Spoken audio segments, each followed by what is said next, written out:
ویدیو قراره یه سری رازا و چیزای باحال از زندگی زنان بازیگر ترکیه رو به شما بگیم که با شنیدن بعضیش ممکنه نظرتون راجع به بازیگر مورد علاقتون عوض شه. پس همین حالا توی کانال ما عضو بشین و با ما همراه باشین تا حقایق جالب زندگی این بازیگرا رو ببینید. تا آخر ویدیو با ما همراه باشید و این ویدیوی جذاب رو از دست ندید. بیرجه اکالای. بیرجه عاشق حیوانات، خصوصا از نوع خیابونیشه. 6 گربه و 1 سگ داره. به شدت به خالکوبی علاقه داره و جمعاً 7 خالکوبی روی بدنشه. طبق گفته بیرجه اگه شغلش بازیگری نبود خالکوبی های بیشتری رو روی بدنش انجام میداد. او به دنبال بازی نقشایی که واقعی به نظر میرسه. بیرجه معمولاً برای پاکسازی پوستش از گلاب استفاده میکنه.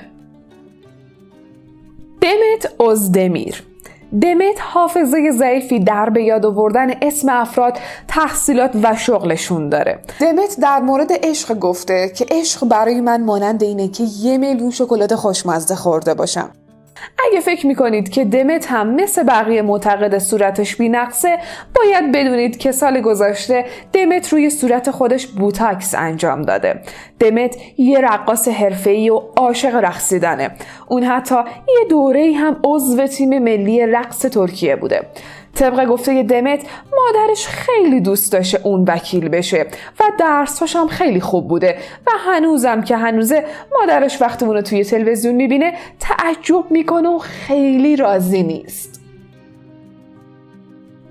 برجو بیرجیک. برجو در یکی از مصاحبه‌هاش گفته که رفتار، حرکات و صحبت کردنش شبیه مرداست و از این موضوع خیلی خوشش میاد. باورتون میشه؟ اونطور که برجو میگه اگه کسی در زندگیش دخالت کنه عصبی میشه و پنجاشو بیرون میاره و به یه سلیطه درجه 1 تبدیل میشه. برجو آدم فوق‌العاده شوخ طبعیه و با اینکه رفتارش مثل مرداست ولی آشپزی کردن رو خیلی دوست داره. به شدت ولخرج و پولش رو بیشتر برای شکمش، دوستاش و لباس خرج میکنه. نورگل یشیلچای. ازدواج اولش نافرجام بود. برای همین مدت زیادیه که با تولگا کاراشلیک، کارگردان معروف، آشنا شده ولی میترسه که ازدواج کنه. جالبه بدونید که نام خانوادگیش یعنی یشیلچای به معنای چای سبزه و به خاطر این والدین اون اسم نورگل رو برای اون انتخاب کردن، چون که به معنی خوشمزه و خوشرایه هست و با چای سبز توازن خوبی داره. نورگل یه نقاش حرفه‌ای و آثار برجسته‌ای هم توی حوزه نقاشی داره. الچین سانگو.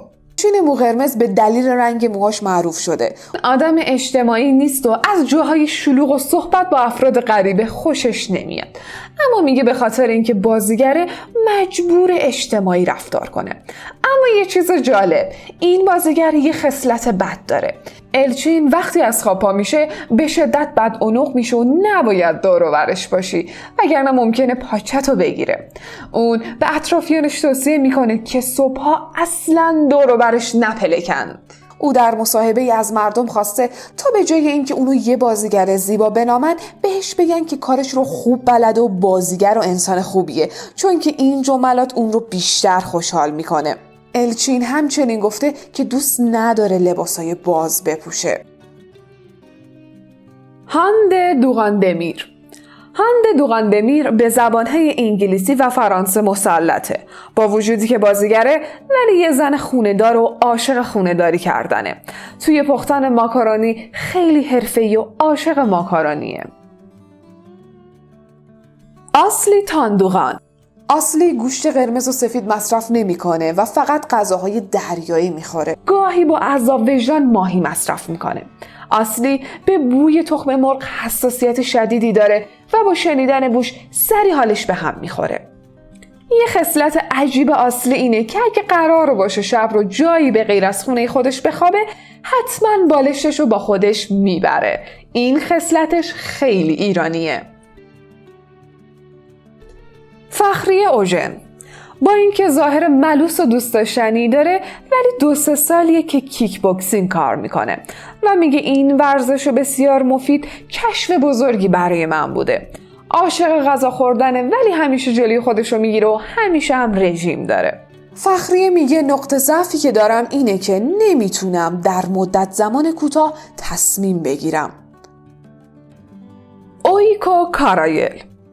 اویکو فرد ساکتیه و گفته وقتی در کودکی با خانواده‌اش دعوا می‌کرده به جای حرف زدن با اونا براشون نامه می‌نوشته.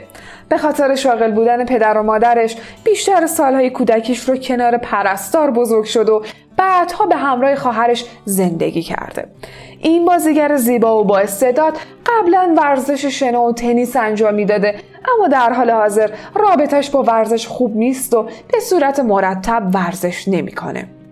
به صورت حرفه‌ای غواصی میکنه و گفته سرگرمی‌های مورد علاقش رقص، گذراندن اوقاتش با افراد خانواده و سفره و همکارانش اون رو به عنوان فردی خونگرم توصیف میکنن.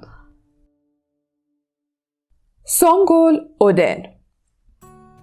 او از جمله چهره‌ای شناخته شده در زمینه دفاع از حقوق زنان و کودکانه. علاوه بر این در پروژه‌ای در خاورمیانه شرکت کرد که موضوع اون عدم رضایت از کشتن زنان و کودکان فلسطینی بود و در سال 2009 به عنوان سفیر صلح و فرهنگ بلغارستان معرفی شد.